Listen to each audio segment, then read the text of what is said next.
Labas. Šiandien mūsų paskaita yra apie mitybą svorio kontrolį be kalorijų skaičiavimo ir tai yra vadinama ad libitum dieta. Tai verčiasi iš lotynų kalbos kaip dieta žmogaus malonumui arba laisva dieta. Tai yra mes neturime kažkokių konkrečių draudimų, ko negalima valgyti ar kada negalima valgyti, bet taikome tam tikrus principus. Draudimai tai pavyzdžiui būtų intermittent fastingas, tai yra protarpinis badavimas, kada yra labai aiškus draudimas, kad mes tam tikrą laiko dalį mes iš viso negalime valgyti, arba keto mityba, kada ribojame smarkiai angliavandenius. Tai ad libitum dieta mums leidžia valgyti tai, ką mes norime, tiesiog mes taikome tam tikrus principus. Taip, tai alkis yra jausmas, kurį stimuliuoja tam tikri neurologiniai procesai smegenyse ir taip kaip ir emocijos, tai yra evoliucijos mechanizmas, kuris verčia mus imtis tam tikrų veiksmų. Tai pavyzdžiui, baimė, kita emocija, mus verčia kažko nedaryti. Ir to pasekoje mums per visą evoliucijos laikotarpį padėjo mums išlikti. Pavyzdžiui, baimė liūtui mums sukelia tokius veiksmus, kad mes neiname prie liūto, mes saugomės jo ir to pasekoje mes išgyvenam, jisai mūsų neužpuola, nesuvalgo. Tai jausmas toks kaip alkis verčia mus imtis tam tikro veiksmo, pavyzdžiui, eiti medžioti, ieškoti maisto ir paskui valgyti. Tai ir paskui, kai mes jau suvalgome, tai sukelia visai eilę vėl procesų, kurie mažina tą apetitą, norą vėl valgyti. Tai mums šių mechanizmų suprasti tikrai nereikia, mums tiesiog reikia išsiaiškinti, ką padaryti, kad tas sotumas būtų tiesiog didesnis. Nes kokia yra pagrindinė problema metant svorį? Tai yra alkis. Juk įsivaizduokit, jeigu jūs tiesiog nenorėtumėte valgyti, nenorėtumėte greito maisto, saldumynų, užkandžiauti ir viso kito, tiesiog galėtumėte labai aiškiai susidėlioti, ką valgote, tiek valgote ir didesnio poreikio neturit, tai dieta, bet kokia dieta yra labai lengva, ne? Tai vienas iš pagrindinių dalykų, ką mes norime išmokti, tai yra kontroliuoti savo alkį ir padidinti savo sotumo jausmą. Tai mums nebūtina skaičiuoti kalorijų, norint numesti svorį. Ir su šia dieta mes skaičiuojam ne kalorijas, o žiūrime į sotumo indeksą. Tai ir pasimokinsime, kas tai yra. Pradėkime nuo to, kad ne visas maistas turi vienodą sotumą. Pavyzdžiui, cukrus pagal tyrimus praktiškai nesuteikia jokio sotumo jausmo ir intuityviai valgant jis praktiškai nesumažina poreikio vartoti maistą. Ką tai reiškia? Tai pavyzdžiui, jeigu mes valgom intuityviai tiek, kiek mes norime ir pavyzdžiui per dieną suvalgome kokius 2000 kalorijų, tiesiog nes tiek norisi. Tai pavyzdžiui, papildomai suvartojant keliasdešimt gramų cukraus, mes suvalgysim lygiai tiek pat viso kito maisto, tai yra lygiai tiek pat kalorijų, kiek ir nevalgant cukraus, nes cukrus tiesiog to poreikio alkio nesumažina. Bet bendros dienos suvartojimas kalorijos bus didesnės, nes mes papildomai pridėjom cukraus, kas yra gana kaloringa. Ir, pavyzdžiui, labai gera studija buvo atlikta su antsvoriu turinčiais žmonėmis, kur viena dalis žmonių valgė 2 puodelius, tai Amerikoje populiarus matavimo dydis yra 2 puodelius arbūzo kasdien valgė ir to pasekoje jie bendrai per dieną suvartojo mažiau kalorijų, dėl to nes tiesiog arbūzas suteikia tam tikrą sotumą ir jie numetė svorio, o kita grupė valgė tiek pat kalorijų iš sausainių ir tiek pat kalorijų, kiek ir kita su arbūzu gavo per tos 2 puodelius kalorijų. Ir jie per laiką priaugo svorio. Tai mes turime 2 grupės žmonių, abi 2 grupės suvartojo tiek pat kalorijų, tačiau iš skirtingo maisto ir rezultatas buvo absoliučiai kitoks. Dėl to nes žmonės neskaičiavo kalorijų, jie tiesiog valgė tiek, kiek jam norisi viso kito maisto, išskyrus tą kontroliuojamą arbūzo ir sausainių dalį. Tai reiškia, kad tam tikras maistas mums padeda norėti mažiau valgyti viso kito maisto. Tai mes apie tai pagrinde ir kalbėsime, nes mes nenorime tikrai visą gyvenimą valgyti iš dėžučių, svertis, vestis į appsus ir visą kitą. Mums tai palanku, naudinga suprasti, bet mes tikrai taip nenorime gyventi. Todėl mes norime išmokti principus, kurie mums padėtų to nebedaryti ilgalaikiai perspektyvoje. Taip, tai rezultatas yra toks, kad padidinus mūsų dietos sotumą, tai sumažina suvartojamos energijos, tai yra kalorijų kiekį ir to rezultatas yra tiesiog numestas svoris, nes mes esam tada kalorijų deficite. Tai tęsam toliau ir grįžtam prie sotumo indekso. Tai įsivaizduokime, kad mes per dieną turime kažkiek taškų alkio ar procentų, kurį mums reikia patenkinti. Na, tarkim, per dieną yra tiesiog 100% tokia dalis alkio taškų. Ir kiekvienas maistas 100 gramų turi kažkokį taškų kiekį, kuris irgi patenkins mūsų tą dalį alkio. Tai aš neskaičiuojant kalorijų visiškai, jeigu intuityviai valgysiu, aš visada suvalgysiu tiek maisto, kuris, turi tą visą mano dienos alkio taškų poreikį. Tarkim, jeigu šiandien pas mane yra 100 taškų poreikis, aš intuityviai tiek ir suvalgysiu, kad patenkinčiau savo visą alkį. Bet kadangi kiekvienas maistas skirtingai 100 gramų turi skirtingą kiekį kalorijų, tai pavyzdžiui, jeigu cukinę suvalgysiu kokius 300 gramų, man patenkins 10 mano alkio taškų, o sausainių 300 gramų man galbūt irgi patenkins 10 taškų. Bet kalorijų jie turės galbūt netgi 10 kartų skirtingai. Tai yra, aš galiu su 100 kalorijų cukinijų užpildyti tuos savo 10 alkio taškų, arba su 1000 kalorijų sausainių užpildyti tuos pačius 10 alkio taškų. Tai yra mano bendrai per dieną alkio rezultatą sumažinimas bus toksai pat, bet kalorijų kiekis, kuris yra suvartojamas, bus skirtingai. Dėl to, nes mes iš esmės turime per dieną, mes nejaučiam, kiek mes kalorijų norime, mes turime tam tikrą tiesiog alkį.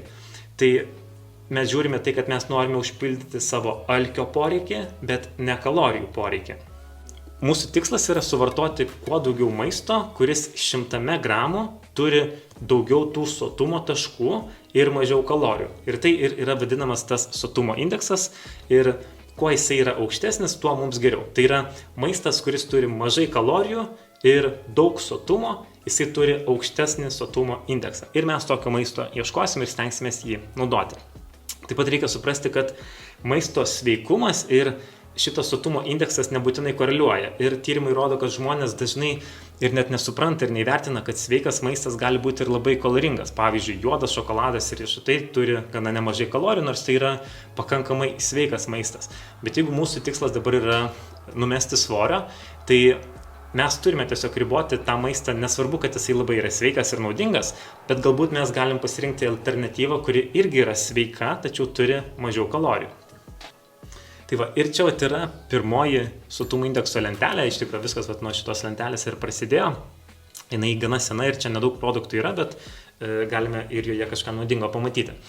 Tai šitoj lenteliai atskaitos taškas buvo paimta balta duona, kuriai buvo tiesiog priskirta 100 sotumo indekso taškų. Ką tai reiškia? Tai reiškia, kad visi produktai buvo lyginami su tuo 100 taškų. Pavyzdžiui, jeigu produktas yra dvigubai sotesnis, tai reiškia, jisai turi 200 indekso taškų. Ir panašiai, jeigu mažiau negu 100 taškų turi, vadinasi, tai yra mažiau netgi sotu negu balta duona. Tai šitos lentelės matom, kad bulvės yra vienas iš sočiausių produktų, taip pat labai nemažai sotumo suteikia krekeriai, popkornai geras labai užkandis yra, avižų košės, žuvis, apelsinai, obuoliai ir panašiai. Čia yra jau kelis kartus sočiau negu tiesiog balta duona. Ir mes dar toliau pavyzdžius pasižiūrėsime, bet tuo pačiu dar galima paminėti, kad pavyzdžiui cukinijos ir grybai turi didelį ir turi ir mažai kalorijų ir suteikia gerą sotumą, o kitoj pusėje spektrų būtų kokie riešutai ir šokoladas, kaip ir minėjau, kurie turi daug kalorijų, bet ir tuo pačiu turi ir labai mažai tūrio, tai yra mažai mums suteikia, mažai užpildo skrandį ir mažai to sotumo išsiskiria. Dar gana prastas pasirinkimas yra ir ryžių trapučiai ar panašus trapučiai, kukurūzų ir panašiai, makaronai ir ta pati balta duona ir batonas. Tai va, o labai geras užkandis, apie kurį turbūt mažai yra kalbama, iš tikrųjų yra popkornai. Tik problema yra, kad mes kai kino teatrą einam, mes valgome popkornus su labai daug druskos arba cukraus, tai yra su karamelė ir panašiai. Tada ten jau yra daug kalorijų. Bet jeigu jūs paimtumėte paprastus popkornus ir užsidėtumėte ant druskos ar kažko minimaliai, tai būtų super užkandis su mažai kalorijų, bet su dideliu tūriu. Ir plus dar mes gana nemažą laiko tarpą užtruktume, kol juos suvalgytume. Tai yra puikus ir laiko toksai praleidimas, ypač žiūrint filmą. Taip, ir čia toliau mes matome pavyzdžius, kaip atrodo 200 kalorijų, galite pasinagrinėti ir pasirinkti, kas jums yra naudinga, ko vartoti dažniau ar ko dažniau vengti. Tai daugiau nuotraukų ir pavyzdžių jūs gausit pridėtam PDF failę, dar galėsit pasinagrinėti, bet čia jau mes matom, kad ant kiek skiriasi maisto tūris ir dydis, netgi lyginant ir tokius gana prastus produktus kaip Snickerso batonėlis ir Doritos. Bet Doritos jau yra visai kažkoks apčiuopiamas maisto kiekis, o šokolado batonėlis yra gana mažytis ir tai yra tos pačios 200 kalorijų. Kaip ir kalbėjom, kad tūris yra vienas iš tų dalykų, kuris suteikia sotumą.